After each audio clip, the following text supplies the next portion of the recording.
Well, here we are. 2 years have passed since the last time we talked to each other. Well, inside of the world at least. Anyways, today we will look at the Fishman Island arc.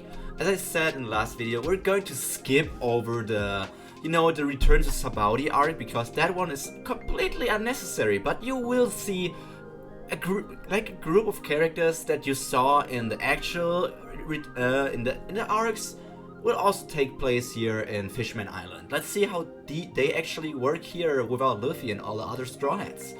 I mean, I already thought about this for this video, but this from the next video onwards, I will probably just say it's too long to tell you everything that won't happen because Luffy is not there. Because we all know, after the time skip, everything just happened because Luffy and all of the Straw Hats were there.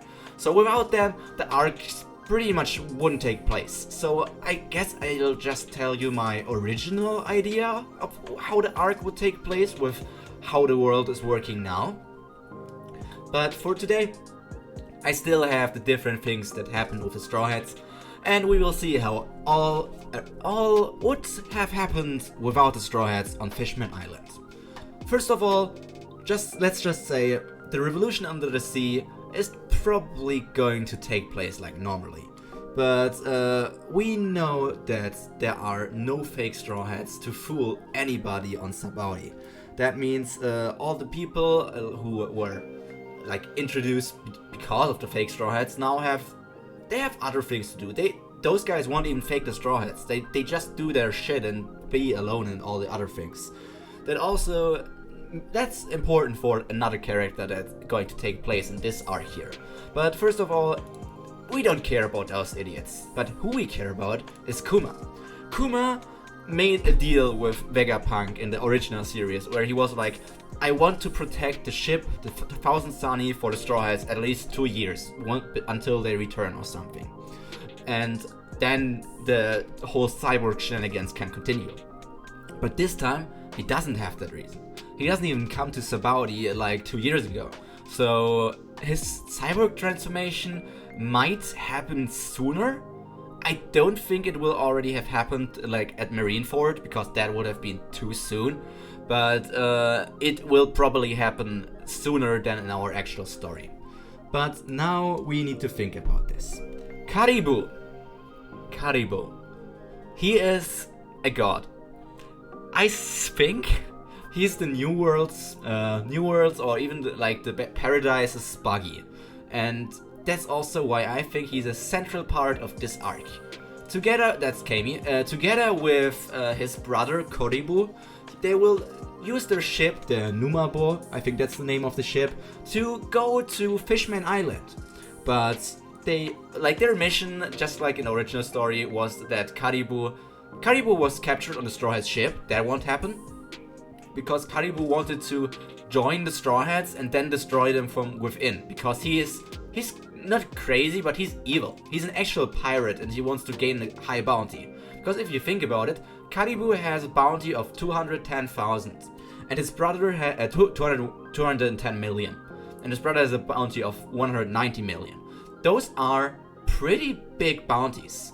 Luffy, I know, had a 300 million bounty, and Law and Kid and all these other Supernova had big bounties, you know that. But we remember that Zoro, for example, at the time at Sabaody, I think he only had was it still a 120 million or was it the 320 million?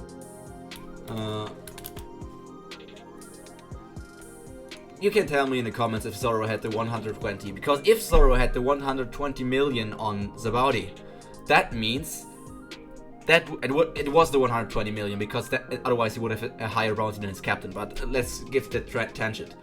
Basically, what I want to say is the bounty of Caribou and Caribou is higher, or both of those are higher than Zoro's bounty was. Is that only a matter of strength, or is it just because they are more evil and kill people and all of that stuff? Well, I think you shouldn't underestimate them. It's just if they go against the Straw Hats after a 2-year time skip, it's obvious they don't have a chance. But Caribou, important. Remember that. Then we don't have the encounter between the Straw Hats and the new Fisherman Pirates, and then we come to Kami. Kami and Papak are dead. They died in the Sabaody arc, if you remember that. They got eaten by a fish sea king and nobody could save them, so both of them are just dead. Nobody can do anything there and they won't be there, so Papak is not like the cosmetics and clothes genius or something that he is, and Kami doesn't work with Hachan in his takoyaki shop, and all of those things happen. But something that still happens in this version is that Fishman Island is under Big Mom now. While Whitebeard didn't want anything from them for protection, Big Mom asks for candy. But candy is not the hardest thing to produce, and without the battle with Luffy and all of them there, the candy factory won't be destroyed. So they will easily be able to give Big Mom her candy at the end of the month or something. And with Jinbei there, everything's going to be pretty nice. Well, now I have a lot of pictures here actually, because Charlie's prediction. Think about it. She thinks that Luffy or someone wearing a straw hat is going to destroy Fishman Island? So, is this thing still going to take place? Is the man wearing the straw hat now Shanks? Or does the prediction just not happen? I'm not sure. I just think the prediction would not happen, because it specifically looked like Luffy. And we don't know too much about the missions of Shanks, and I'm excited to see what his goal is. Maybe we see more about that in the film Red, but I don't know. Maybe Shanks doesn't even have a big role in the film, even though it's Red, his name, then his scar and everything, but that's a different topic. Then we know that Hody Jones is there. Hody Jones looks up to Arlong in some sense, but he thinks he's not stupid, too brutal or some stuff. He doesn't want to follow Arlong step by step. He wants to be his own person. That's why he didn't go with Arlong to the good old Kobayashi village, I think, where Nami lived, and joined the Arlong Pirates. He stayed at Fishman Island, creating the new Fishman Pirates, thinking about how to show the humans that the fishmen are the supreme race. But we know how he is. All of these things are a bit hard to actually show the people. So that means this time someone comes to him and informs him that a ship with an elk in front of it as his mast, or the figure in front of it, is going down to Fishman Island, but they are not sure who that is, because they haven't heard about the Straw Hats, because Straw Hats don't exist, and whoever's coming down they haven't heard either. It's just the pirate crew that just comes down. But because they want to rule this area, they want to defeat those pirates. But they have different plans that are more important than just some random pirate crew that wants to go down here at the moment. So Hody takes care of the Crab and Gyro guy. I don't even know if you remember him, he's just a minor character. And then he announces to his people he wants to take over Fishman Island. That means he is going to team up with someone else to get the amount of people to take everything over. And while all of that happens, Karibu, his brother, and I don't know how many crewmates they have, but those guys are still going to go down. But it's a bit hard to go down the sea if you don't have anything pulling you. I think if I remember correctly, they had Mumu, the cow, also from the Arlong Park arc, pulling them. But she was, or I don't know the gender of Mumu. The cowfish was only small in that sense, so it would still take them a longer time to come down to Fishman Island. But someone who is on Fishman Island and is also in a worse predicament than if Luffy was there is Shirahoshi. Shirahoshi is the mermaid princess, if we all know her, and if you like her or not, that's up to you. But she's an interesting character because she's a Neptune, right? Or Poseidon, her father is Neptune. She's the ancient weapon Poseidon. So how is all of this going to take place? She will just stay in her room. Without Luffy, there's no one trying to change her and becoming friends with her. She will stay, not imprisoned, but she will stay in the room trying to stay safe and just eat everything that she gets from the other people and all of that stuff. But we know at the time when Vander Decken already was meeting Hody, or I think it was before he met Hody, but he wanted to show his people that Shirahoshi is his, and if she doesn't meet him, she'd rather be dead than do anything else. So he throws an axe, and that's where his Devil Fruit power gets introduced. And that axe, in the actual version, it flies right through the door and Luffy has to stop it. But that's only because Luffy had left the door open. So the door is closed. But with the strength of like the fruit, the Vander Decken strength and the axe, I think the door is going to get smashed. Now, don't get me wrong. I don't want to say that Shirahoshi is going to die because of anything here. Shirahoshi is just going to get injured. Maybe she has a scar on her tail or something, or on her tummy, or somewhere on her arm. I'm not sure, but she will get injured by that thing. But that's also important. Normally the Straw Hats would have been in the palace right now, and people would have been cautious, especially after the prophecy of Charlie, which was going to take, like, they wanted to imprison the Straw Hats, but then Zoro was too strong and just defeated all of them. But now with the Straw Hats not there, they can focus their protection around Shirahoshi. And if someone attacks Shirahoshi, they obviously know it should be Vander Decken, but they will also increase the security at all the different locations in the palace. That's important for me, at least. So, Hody and Decken. Those two are going to team up, just like in the actual story. All of that means Vander Decken, through even some human pirates that they got from Hody or something else, inside of the palace, trying to open up the gate to the palace, like that they can just rush inside. But this time, because the guards are not defeated by the Straw Hats, there will be a battle between the guards and the pirates. But even if he throws, I don't remember how many pirates he threw, but with all the pirates there, the guards and the princess, not the princess, but the prince, plural number, and the king and all the other people, they will take care of those pirates. That's not a problem for them, which means those things won't happen. Because we assume Arlong got defeated sometime after we last saw him. Hachan was in Fishman Island, and he's friends with Rayleigh and all these different things. But he is still there trying to talk Hody and Decken out of attacking Fishman Island. But the same thing happens here, where they don't like his proposal and attack him, and Decken throws arrows at him. Hachan tries to escape, he gets insanely hurt, and he warns the people. And so what happens to the normal citizens? Those people, they will just go inside of their homes. They will escape into their homes because Hachan warned them, and the people know Hachan because he's a takoyaki seller. He's probably well known around there, because he also was a member of the Sun Pirates in the past and all these different things. So they will trust his word and barricade themselves into their homes, at least for this day, until they hear news from the palace and all these different things. That means that's taken care of. Hody and Decken will now assimilate or assemble their crew, their huge force, and that news that they are going to attack is also going to travel to the palace. Now they know that not only those attackers who they actually got sent from and who attacked Shirahoshi exactly, they will be even better prepared for the fight there. They will keep the door closed and will await those people trying to attack them. But we know that there's someone else on this island, someone who could easily have taken care of those pirates, but he didn't. Jinbei. I'm not sure why, but Jinbei wanted to tell Luffy and the others that they should stay away from Hody. But I'm not even sure why. Why did he want that? If you remember that, or if there actually was a reason, please tell me. I'm not sure if there was any reason for that at all.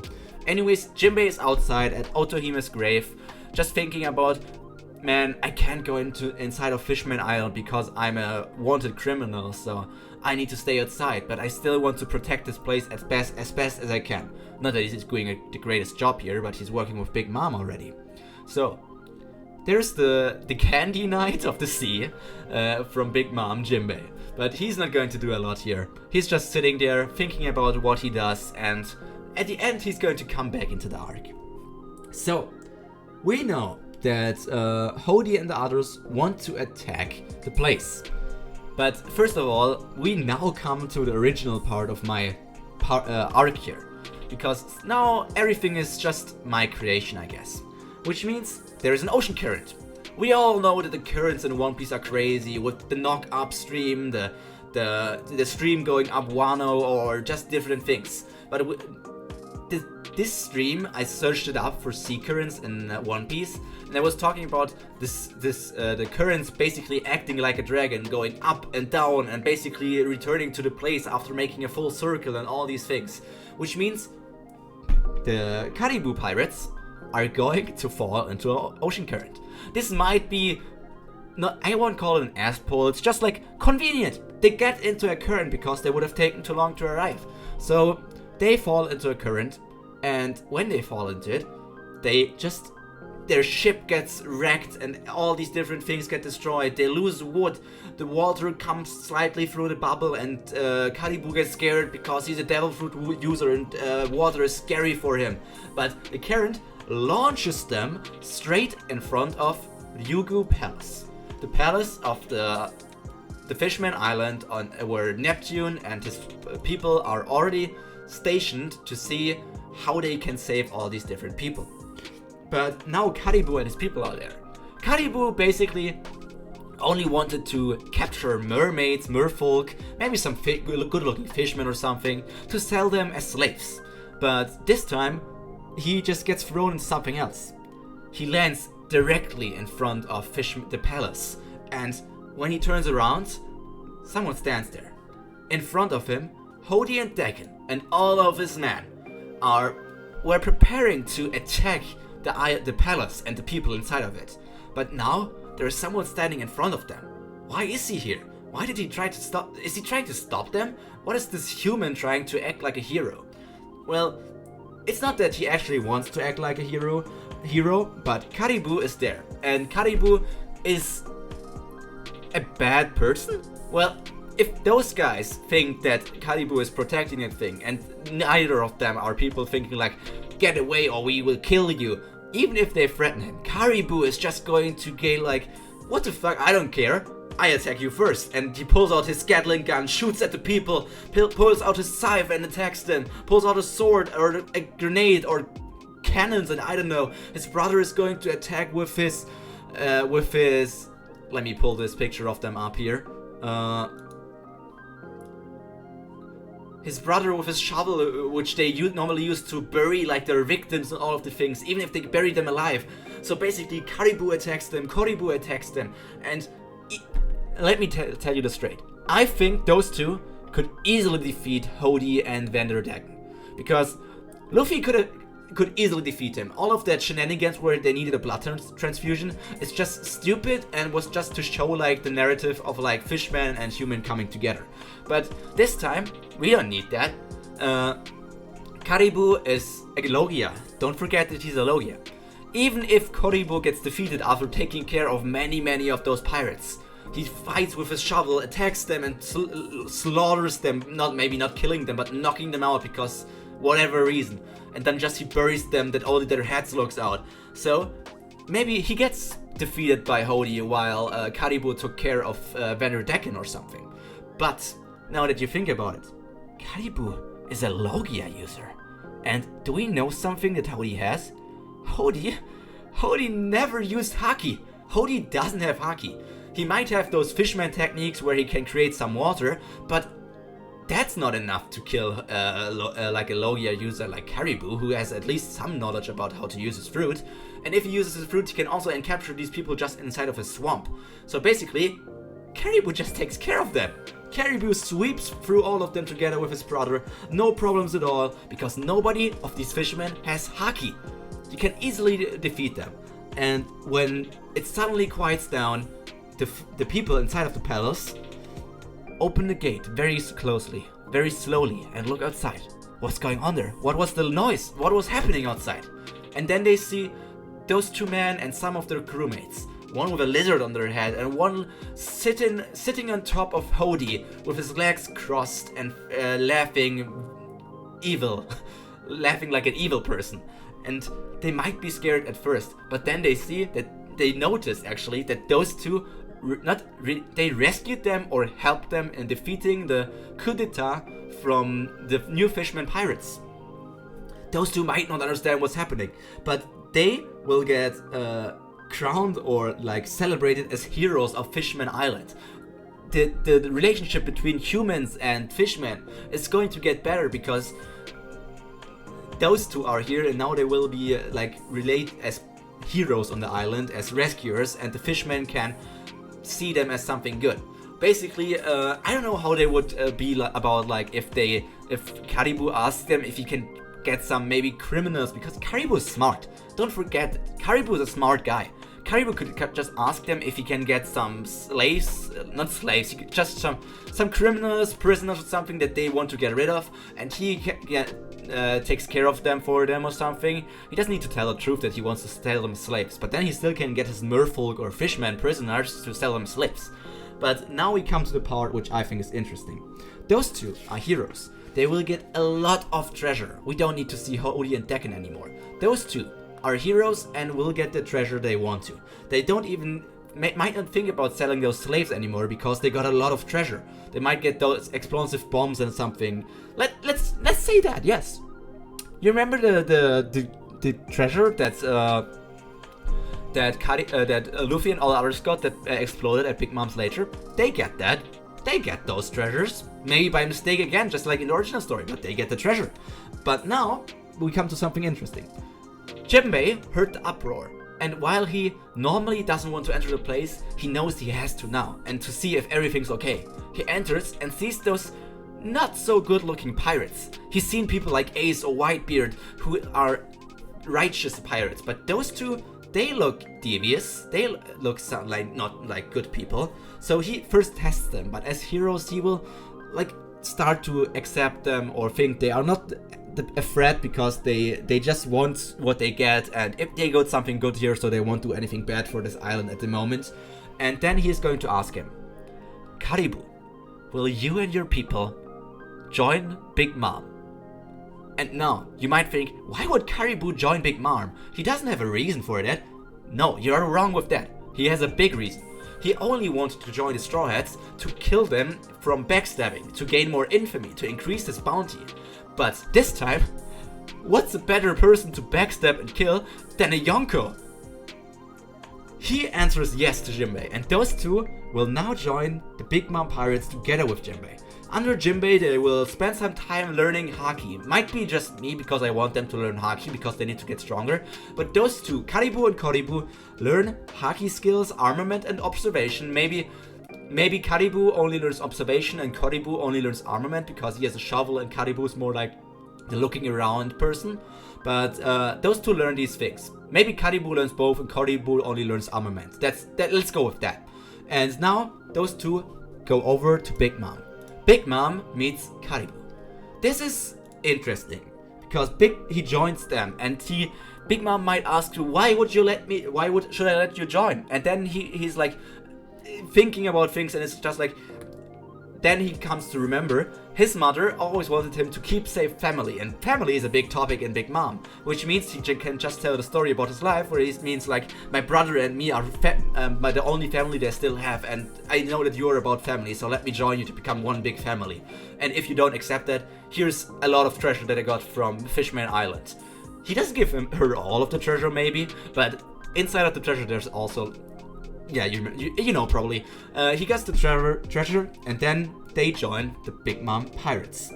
Well, basically, in my opinion, their bounties increase. Which means Caribou, I say, both of them get a 100 million increase. Because the things that happen in Fisherman Island are going to get published. The things that they join Big Mom and all these people are going to get published. Which means Caribou's bounty will increase to 310 million. And Koribu's bounty will increase to 290 million. Those two won't stay on the island with Big Mom, but those two will travel around just like in the actual story until they meet up with different people, trying to get more infamy and get even stronger, get more treasure, and just make a name for themselves. But I guess let's see how Caribou and his brother are going to turn out in the future. But that's, like I say, a topic for the next time. So, how did you like my first part of the time skip, where actually most of the stuff is my original story, I think. So next week we're going to look at Punk Hazard, which is quite interesting with the stuff that I have in mind. So I would say, everybody, stay hot, stay safe, and stay cultured. I hope you have a good week. Until next week. Bye!